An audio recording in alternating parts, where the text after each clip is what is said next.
En el mundo de las inversiones hay dos grandes libros que todo el mundo cita. El Inversionista Inteligente de Benjamin Graham y creemos que tal vez algunos pueden hablar del pequeño libro de Invirtiendo con Sentido Común de Jack Bogle. Hola a todos, bienvenidos a Elemental. Mi nombre es Pedro y estoy acá con Santiago. Hola, hola.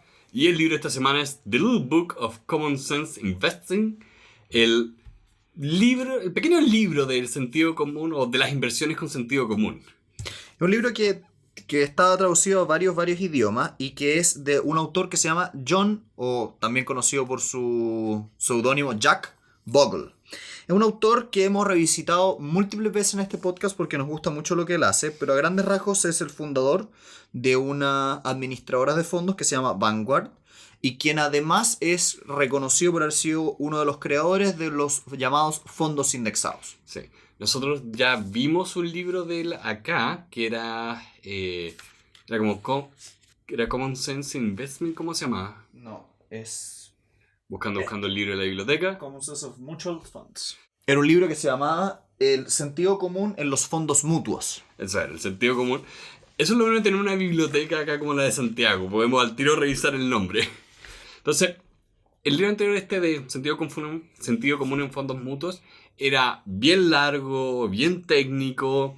Y acá este pequeño libro, que yo no encontré que era tan pequeño, pero sí, en comparación... En comparación con el anterior es un poco más pequeño, sí. Sí, y es más accesible, diría. Ya. Toca finalmente los grandes temas de la filosofía de inversión de fondos indexados y lo explica de una forma muy entendible. Nosotros hemos leído varios libros de inversiones y yo encontré que el lenguaje de este era mucho más simple. Tal vez un poco como la diferencia entre ambos libros es que el otro que ya leímos, nuevamente, si es que están interesados en el otro pueden ver el episodio. Uh-huh.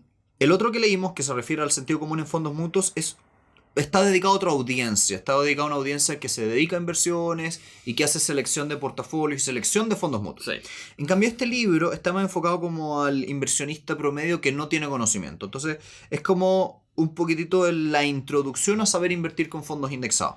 Y por eso también nos pasa un poco leyéndolo, que se repiten muchas ideas que ya conocemos. Sí. Que no diría que es un punto negativo, porque también acá la idea, un poco de lo que hacemos acá es no solo buscar cosas que sean nuevas para nosotros, pero también encontrar libros que traigan valor a sus audiencias. Y creo que este libro trae mucho valor para la gente que está recién empezando a invertir. Y que quiere como un poco entender cuál es la mejor estrategia, porque lo hemos hablado otras veces. El mundo de la inversión está lleno de consejos y la mayoría no sirven. O sirven y quedaron fuera de su momento, Claro. Funcionaron en algún minuto y no sirven. Entonces, un poco lo que hace este libro es darnos ciertas máximas, ciertos principios. Y también un poco hablemos de estructura. Este libro está diseñado con varios capítulos y dentro de esos capítulos tira como citas destacadas, por lo menos en la edición que tengo acá en la mano, como que las dejan aparte. Entonces, eso también es bien, bien agradable para uno como lector porque muchas veces te quedas como con la frase para el bronce. Sí.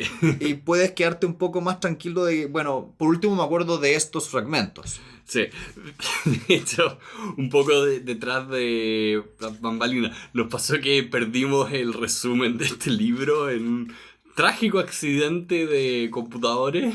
Sí, lamentablemente, recomendación, si usted hace resúmenes en Word, tenga cuidado con sobreescribir un resumen sobre otro archivo. Exacto. Una lástima. Entonces ahora estamos con el libro encima. De hecho, puede que escuchen las páginas, puede que el micrófono lo esté tomando, probablemente. Es un bonito sonido a fondo, ¿no? Sí. Bueno, y este libro un poco, como ya hemos conversado, toca muchos temas, dentro de los cuales, en el capítulo 2, yo diría, toca una frase muy conocida. Hay un libro que nosotros también visitamos en este podcast, que se llama Exuberancia Irracional, que es de uno de los banqueros presidentes de la Fed, que es como el banco central de los gringos, Uh-huh. y que habla un poco de la irracionalidad de las masas. Y este libro... En la bolsa, más que nada. En la bolsa particularmente. Y este libro utiliza ese nombre y dice, mira, voy a hablarte de la exuberancia racional, como un poco invitándote a decir, mira, en el largo plazo, y por eso usa gráficos desde 1900 hasta 2010, 2015. Sí, este libro está actualizado, salió en 2007 y ahora está como la versión del 2017. Entonces te dice, mira, es bastante racional que tú inviertas en la bolsa porque la exuberancia que ibas a ver tiene una especie de tendencia alcista en el largo plazo.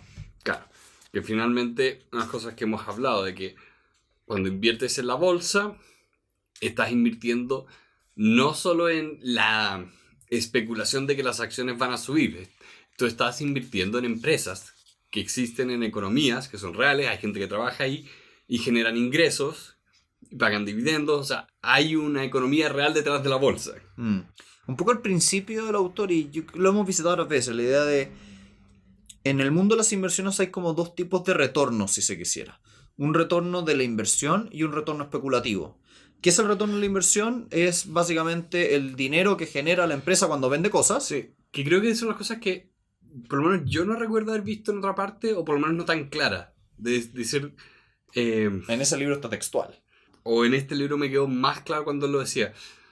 Finalmente como el precio y el retorno de las acciones cuando las compramos siempre tienen este como valor real y este valor especulativo. Que creo que me gusta harto. Yo la otra vez estaba haciendo una charla y habían hartas personas, de las cuales algunos te preguntaban como, ¿vale la pena invertir en oro? Y ahí una de las formas que llegué a responder la pregunta fue por este lado, en el sentido de que yo le decía, mira, ¿de qué depende de que cuando tú compras oro te hagas más o menos rico? Una de las respuestas es, depende de a cuánto te lo compran en el futuro. Ejemplo, me compro una moneda de oro. ¿Es o no una buena inversión? Bueno, depende de si es que en 2 años más alguien me compra esa moneda de oro más caro de lo que yo la compré. Pero también puede pasar que te lo compren menos caro. Claro. Entonces, un poco como la lección de esa conversación era, mira, hay cosas como el oro cuyo valor depende de un elemento extrínseco. Depende de que alguien más te compre algo. En cambio, por ejemplo, si tú te compras una granja y esa granja tiene un árbol, ese árbol genera, no sé, manzanas. Entonces, el solo hecho de tener esa cosa durante estos mismos 2 años va a generar que tú tengas algo que antes no existía, un fruto. Y ese fruto lo puedes vender. Entonces, el valor de esa cosa no solo depende de si alguien más te quiere comprar algo en 2 años más, sino también depende de un valor intrínseco. Sí. Entonces, no usan la misma palabra acá. Él habla de retornos de inversión versus retorno especulativo, pero podemos hacer más o menos lo mismo. Hay ciertos retornos que dependen de cuánto te quieren comprar en el futuro y hay ciertos retornos que dependen de la empresa en sí misma. Y la idea de un buen inversionista es que busque inversiones que tengan un valor intrínseco. Exacto, porque realmente el valor especulativo es demasiado volátil. Es lo que yo voy a ser la persona que lo va a decir hasta el cansancio. Porque los bitcoins son basura, porque el único valor que tienen es el valor especulativo, ya que no se pueden usar para comprar absolutamente nada realmente y no funcionan como moneda. Es un poco un tema bien interesante porque las monedas, al final del día, el dinero, es 2 cosas. Es un medio de cambio como una aceptación, es una cosa con la cual yo puedo comprar bienes y servicios, pero también es una especie de depósito de valor. Algo que teóricamente, si tú lo guardas, debería ser capaz de servirte para comprar algo en el futuro. Y el problema que tienen las bitcoins es que todavía no han logrado bien cumplir ambas finalidades. No. Todavía. No sabemos si es que en 50 años más cambie, pero... Yo te diría que, dada la tecnología del blockchain, va a ser imposible que sean un medio de común aceptación porque no va a ser posible que sean de común uso. Ya. Son transacciones demasiado lentas. O sea, si tú comparas la cantidad de transacciones que se pueden hacer con Bitcoin con Visa, es como comparar una tortuga con un Ferrari. Ya. Son escalas de movimientos de transacciones que no llega, simplemente no llega. Bueno, el punto es, como no cumple esto, tiene un poquitito el elemento de que tú te puedes hacer rico comprando bitcoins, obvio que sí, pero te haces rico por el elemento extrínseco, porque alguien más te lo compra más caro en el futuro. Entonces, un poco la lógica de este libro es invitarte a romper ese tipo de mentalidad de hazte rico rápido y busca mejor la granja que te da manzanas. Exacto. Porque en el largo plazo es más probable que termines siendo efectivamente rico con la granja que da muchas manzanas que con esta monedita de oro que puede que te vendan muy caro en 2 años más o no. Exacto. Es un poco buscar la estrategia que funciona el 99% de las veces a la estrategia que funciona el 1% de las veces. Pero que si funciona, si esté millonario. Y lo que pasa un poco con eso, Pedro, a mí me da la impresión es que tiene que ver con las historias. Es muy buena la historia, es muy buena la narrativa de la persona que en el año 2004, 2005 Compró Amazon. compró, no, ni siquiera los bitcoins. Alguien que partió cuando recién lanzaron los bitcoins y compró. Y 5 o 10 años después vendió a muchos millones de dólares. Es muy buena esa historia, porque tú ves a una persona que tú dices, oh, yo podría haber sido él. Y además, chuta, se hizo multimillonario. Entonces, oh, qué increíble. Pero lamentablemente eso es una historia de una persona. Todos los otros cientos de millones de personas que lo están haciendo no lograron ese resultado. O sea, a mí me encanta una comparación que decía como este consejo de comprar Bitcoin o buscar como la estrategia que funciona el 1% de las veces es como el equivalente de escuchar una charla TED de alguien que ganó la lotería y te recomienda comprar tickets de lotería. Es un poco lo mismo, sí. No es que la estrategia en sí sea sólida, sea intrínsecamente buena, es que tuvo suerte. Tuvo suerte en un mundo incierto. Entonces este libro trata de detectar los elementos que afectan la buena inversión. Y uno de esos que él es muy claro es el costo. La inversión real es el retorno después del costo de la inversión. Que ahí me gusta porque, a ver, en la literatura de inversiones, quien lo escribe es una persona que se dedica a invertir y quien lo lee muchas veces es una persona que se dedica a administrar inversiones. Por lo tanto, ellos hablan en términos de rentabilidades como teóricas. La bolsa subió un 10%. Pero en estricto rigor, una rentabilidad real considera todos los costos de transacción. En palabras sencillas, tú tuviste que pagarle una comisión a la corredora, tuviste que pagar un impuesto, tuviste que pagar una serie de cuestiones. Tú, para calcular cuánto dinero al final del día quedaste y tienes en el bolsillo, tienes que meter esa ecuación. Entonces, nunca jamás, es imposible, aritméticamente posible, que tú tengas el retorno de la bolsa por el simple hecho que para transar en la bolsa tienes que pagar una comisión. Exacto. Hay un costo asociado, hay un impuesto asociado. Y acá es donde también me gusta, que él dice, aplica, ¿cómo dice? Aritmética básica, aplica álgebra básica y mantén tu plan simple. El plan simple funciona espectacularmente bien. Porque no entras, y esto yo lo veía en la universidad y lo detestaba, todo lo que tiene que ver con mercados futuros, que finalmente es, tú no compras como la acción en sí, sino que compras como un derivado de la acción. No, ahí te perdí. ¿Me puedes explicar un poco qué es lo que no te gustaba de los derivados? No, me perdí. No me gustaban en sí, la encontraba como, espera, no estoy comprando la acción, estoy comprando una apuesta sobre el precio futuro de la acción. Ah, ya, pero ya, una de las cosas que a ti te molestan son los instrumentos derivados como un concepto. Sí. Ah, ya, te entiendo, perfecto. Sí, a mí me gusta más, cuando hablamos de finanzas, a mí me gusta más esta parte, que es más de mantenerlo simple, pegado a la realidad, y en vez de empezar a poner toda esta matemática que, no me acuerdo cuál era el economista que lo decía, hay gente que se felicita por crear los instrumentos más complejos que ni siquiera ellos entienden. Igual es curioso eso, porque si tú lo pensáis, hace sentido desde el punto de vista de quien lo crea, no desde el punto de vista de quien invierte. El ejemplo que a mí me encanta son, yo en mi profesión como abogado, muchas veces veo una forma de hablar que está diseñada intencionalmente enredada. Tú hablas extraño de manera tal de que la persona que está al frente, que no es abogado, no te entienda y requiere de tus servicios para poder interpretar algo. Entonces, te vuelves necesario con la complejidad.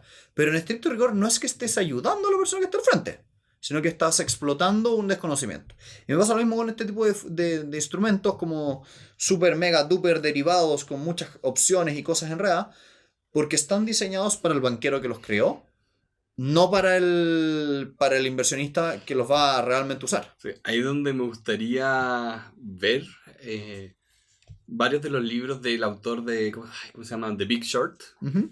¿Cómo se llama ese autor?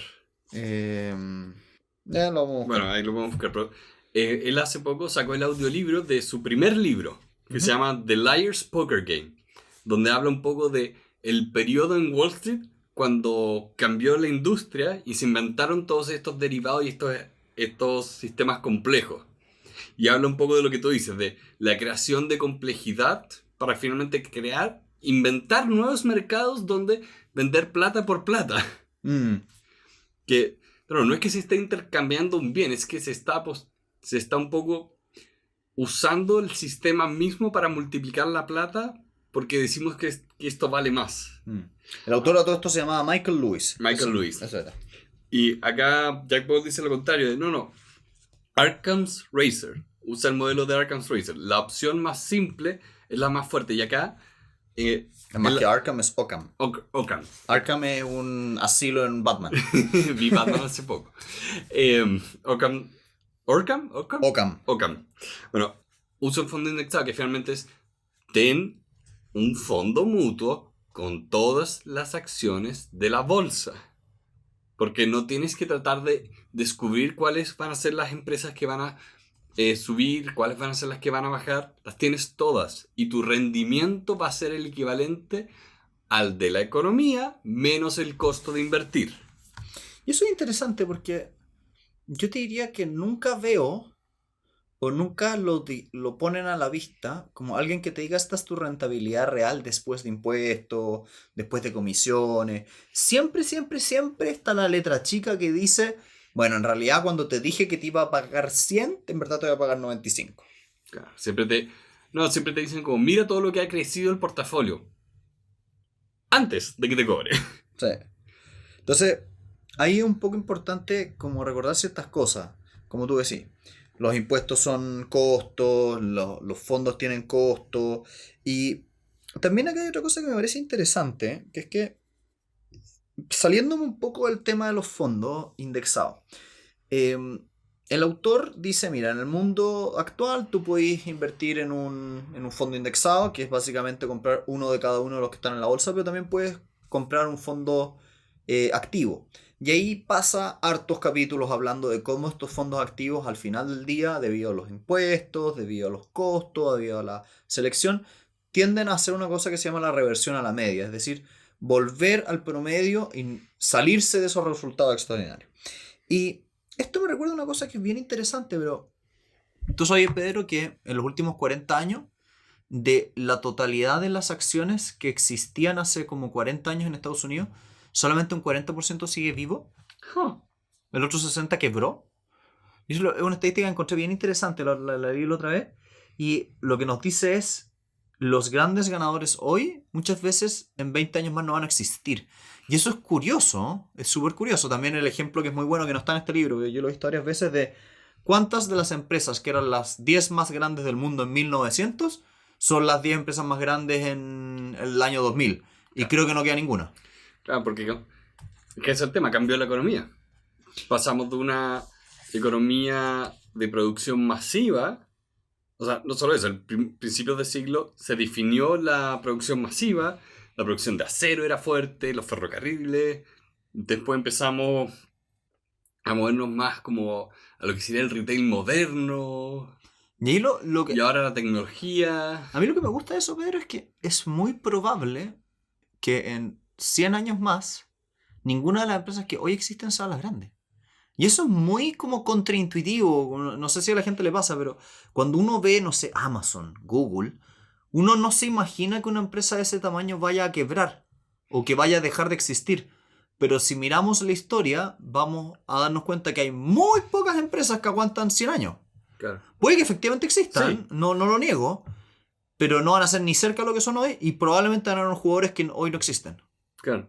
Entonces, eso igual lo encuentro muy interesante, como si es que tú eres inversionista y no tienes cómo predecir qué va a pasar en 100 años más, ¿cómo inviertes para eso?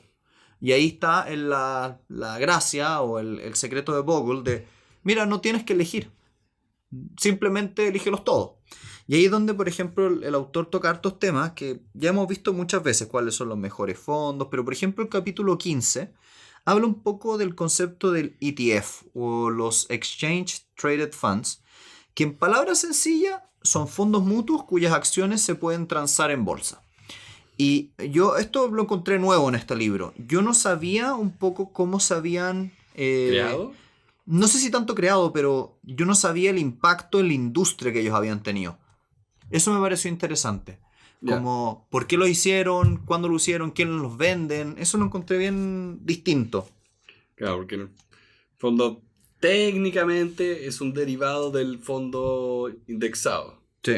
Porque el fondo indexado, para que se den una idea, el fondo indexado, o sea, del fondo indexado de acciones de Vanguard, para poder entrar tienes que tener $10,000. Sí.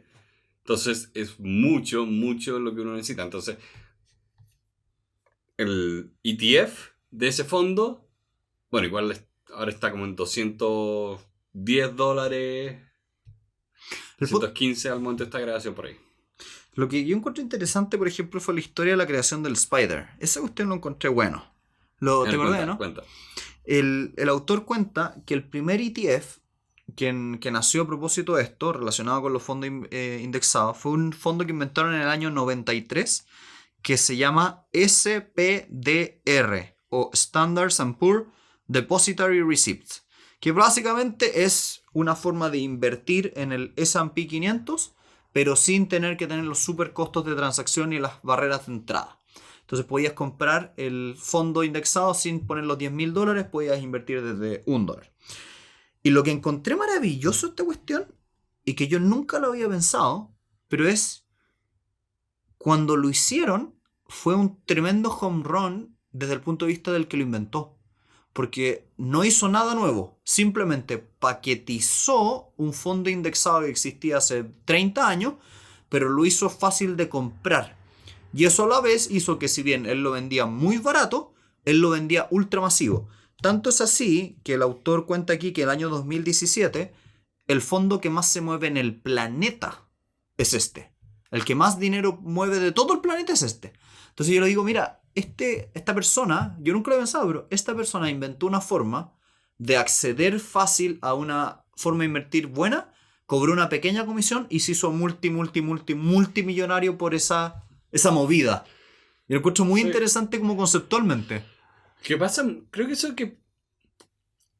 eso es algo que pasa mucho, de que las grandes inversiones no son tan conceptualmente revolucionarias, pero a veces es un tema de presentación y, como dices, paquetizar de forma adecuada una serie de características. Yo lo que encuentro entretenido aquí, Pedro, es que si tú lo pensáis, estos tipos inventaron una forma para que, siendo corredores de bolsa, cobrar una comisión ya no solo a las personas que podían pagar 10,000 para entrar, sino a la persona que podía pagar 1,000.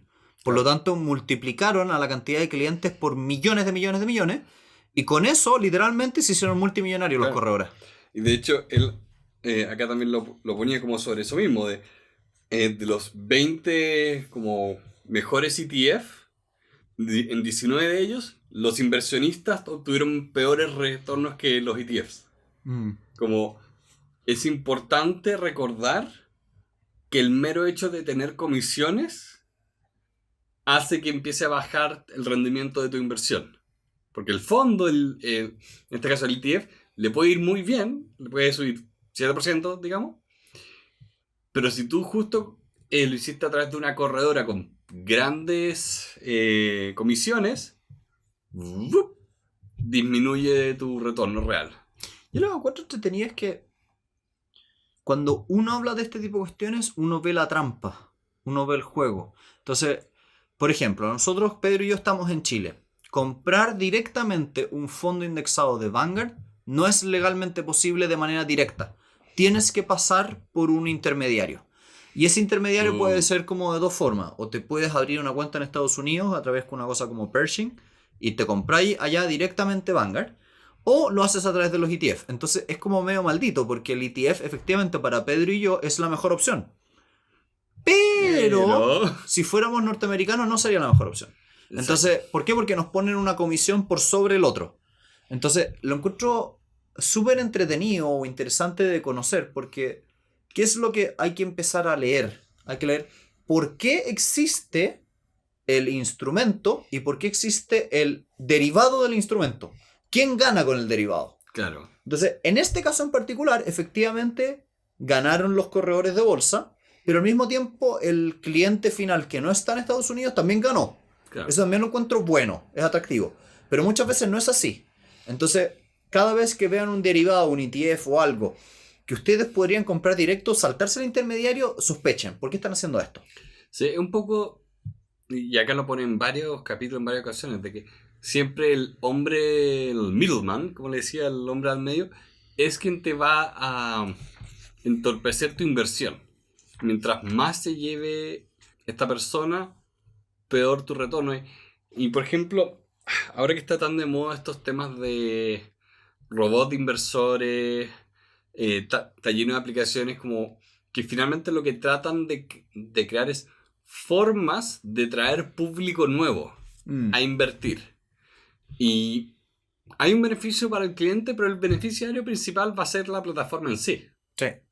Que no digo que lo estén haciendo con maldad, No, no. pero ahí es donde creo que nosotros yo creo que nosotros tenemos que ser muy transparentes con eso. Con que, hey, muy bien, te están dando estas opciones de inversión, estas plataformas te lo hacen rápido, te lo hacen entretenido, pero si te educas un poco más y eres capaz de buscar la corredora más barata, vas a tener un mejor retorno en las inversiones. A mí también me gusta eso porque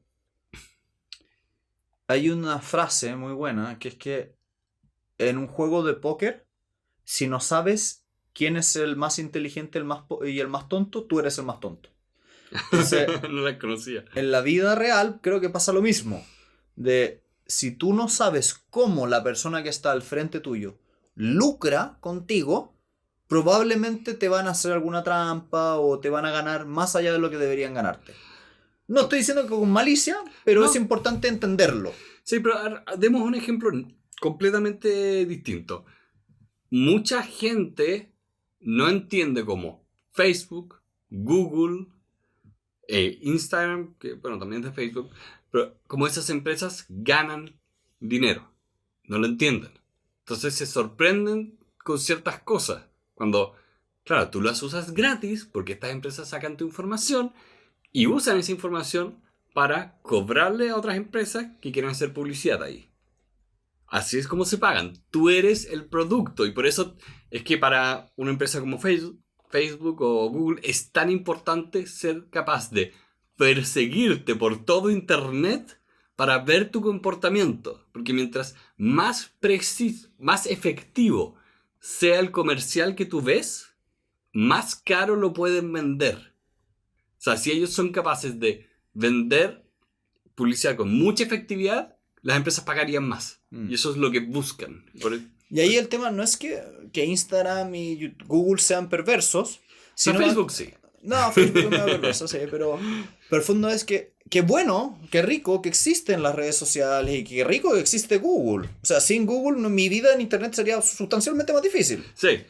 Pero es importante entender cuál es su incentivo. Sí. Para que también, si es que tú quieres tomar una acción intencionada respecto de eso, sepas cómo, entre comillas, defenderte.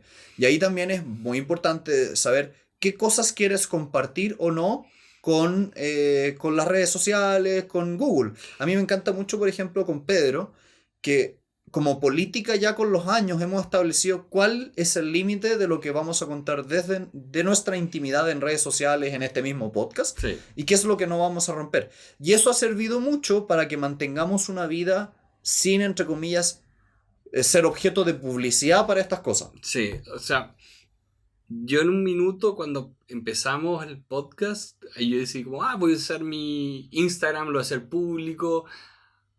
Pero después me pasó que me empezó a cambiar el gusto sobre la cosa. Y lo hice privado, no sigo a casi nadie, lo uso para ver a mis amigos. Y todos me dicen, pero ¿por qué no sigues todas estas cuentas? Y es como, no quiero. Entonces, volviendo al tema, es importante ver cómo se está... Pero a mí lo que me gusta en tu caso, Pedro, es que tú tomaste una decisión consciente de cómo quieres usar la plataforma y no es Sí, al revés. Porque si tú no supieras cómo funciona la plataforma, probablemente el algoritmo estaría diseñado para manipularte que hicieras cosas que tal vez no quieres hacer por ti mismo. La clásica es empresas como TikTok o Instagram que son tan inteligentes sus algoritmos que te muestran cierto contenido que te deja, entre comillas, pegado a la plataforma. Y eso es bien interesante porque si tú no sabes que el algoritmo lo hace intencionalmente, podrías quedarte pegado mucho más tiempo del que en verdad quieres. sí. Yo, por ejemplo, que trato de no usar la función principal del algoritmo de YouTube. Trato de ver mis suscriptores. Mm. O sea, los que yo estoy... Suscripciones. Suscripciones. Más que otro. Y también, porque odio la publicidad y porque más que nada veo YouTube en el iPad, también prefiero pagar la versión de YouTube que no tiene publicidad. Mm. Yo creo que ahí pasan ciertas cosas, como volviendo un poco al libro de tú tienes que educarte a tal nivel de que puedas tomar decisiones intencionadas. Y para eso es importante escuchar, por ejemplo, este tipo de podcast. Si nadie te dice cómo funciona un ETF y por qué existe, no vas a saber tomar la decisión entre uno u otro. Y ahí es un poco como lo que hemos conversado de chuta, cómo arma un portafolio que me sirva para la vida, cómo me hago feliz con el dinero, porque al final del día el dinero es para comprar bienes y servicios y para vivir una vida buena. Sí. Para eso sirve el dinero. Entonces, ¿cómo armas una inversión que haga sentido con esa meta? Y a la vez, ¿cómo evitas que los intermediarios te saquen más y más y más de esas utilidades que te podrían llegar? Sí, y no solo los intermediarios, o sea, yo acá es donde, porque he estado viendo mucho del tema del Bitcoin y de los non-fungible tokens, los NFTs, Ujú. también me he estado metiendo un poco a ver el mundo como de, entre comillas, la estafa financiera, Ya. que donde tienes actores como, por ejemplo, la película Wall Street, eso es una persona real. Y existe ese tipo de personas que trata de buscar a alguien que es susceptible para prometerle el Valhalla y estafarlo y llevarse su plata entre medio. Mm. A veces no tan como explícitamente o directamente, pero es, oye, que te metan en un sistema de inversión o en un portafolio de inversión que en verdad no es tan bueno y que quien se está enriqueciendo más que nada es el intermediario. Mm.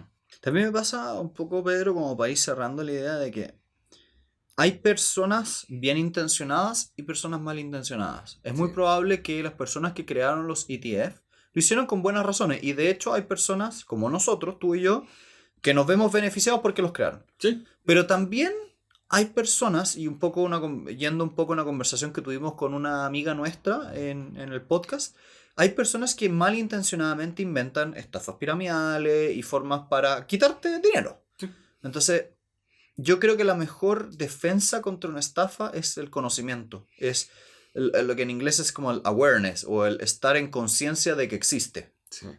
A mí me pasa también que muchas de estas técnicas para estafar a la gente apuestan a que tú tengas como hambre, que tengas como ese deseo, muchas veces las estafas piramidales apuntan a la gente desesperada, por eso mismo, porque gente que busca una salida, entonces, si tú tienes como esa hambre de necesito la inversión que me dé el 20%, eres susceptible a una mala inversión, a que un mal actor se aproveche de ti. Y por eso, de hecho, me llamó la atención cuando él en este libro hablaba de que esperen menores retornos en el futuro.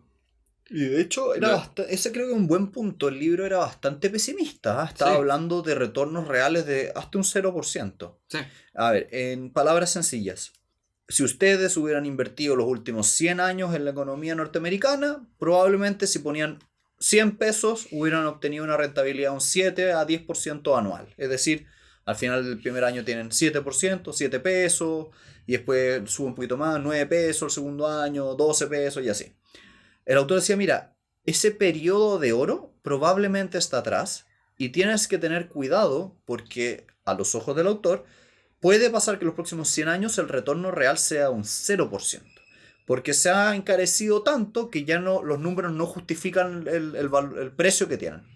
Entonces, eso también me gusta porque tienes que tener un grado de humildad lo suficientemente importante como para decir, ¿qué pasa si mis retornos son promedio? Es decir, son nulos, no gané nada.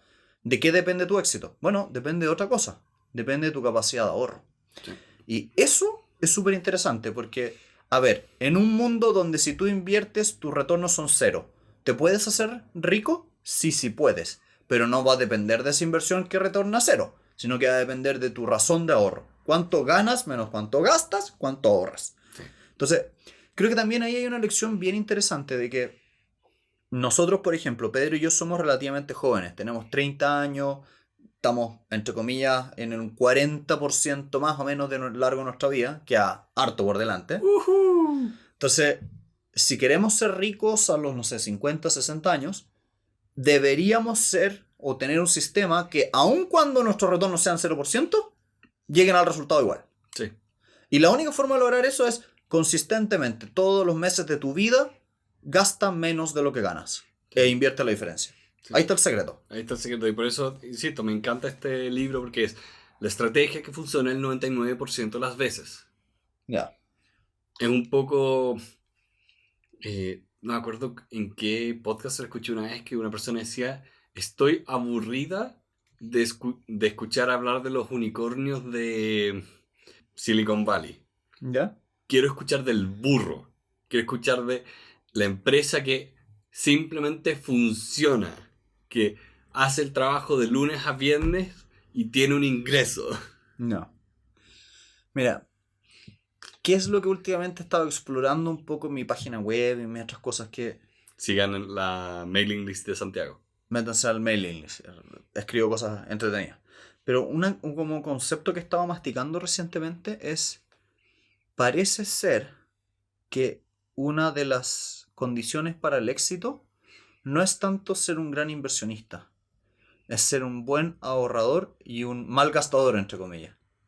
Como que me da la impresión de que por lo menos en la fase de acumulación de riqueza, cuando eres joven, no importa tanto que te enseñen a invertir bien. Es importante, sí. Pero importa mucho más que te enseñen a dilatar las gratificaciones, es decir, no buscar gastarte todo lo que tienes para gozar hoy, y también que te enseñen a ahorrar. Creo que con esos dos elementos podrías llegar aún más lejos, aun cuando fueras un inversionista promedio. Sí. Entonces encuentro bien interesante. Sí. Bueno, en definitiva, el libro toca hartos temas más. Por ejemplo, cómo Benjamin Graham, que es uno de los padres de las inversiones, si es que hubiese estado vivo cuando se inventaron estos instrumentos, ¿qué hubiera opinado o qué hubiera dicho? Y por último toca como sugerencias y cosas hacia el futuro. Yo diría que la gran mayoría, si es que nos han estado siguiendo en los podcasts, lo hemos tocado en otras oportunidades, hasta en el último capítulo incluido. Así que queremos con eso un poco ir cerrando esta conversación. Este es un libro que yo recomiendo para personas que están o iniciando o en los primeros libros de inversiones. No sugeriría este libro a una persona un poquito más avanzada porque es básico. Un poquitito básico. Entonces, muy recomendado para ese segmento.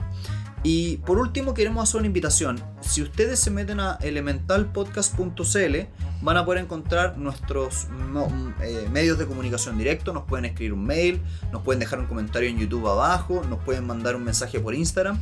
Estamos conversando harto con nuestros seguidores y nos encantaría seguir haciendo eso. Sí. Así que queremos darles muchísimas gracias por habernos escuchado el día de hoy. Invitarlos nuevamente a elementalpodcast.cl y ahí pueden encontrar todas nuestras redes sociales. Esperemos que estén muy bien y tengan una muy buena semana. Adiós.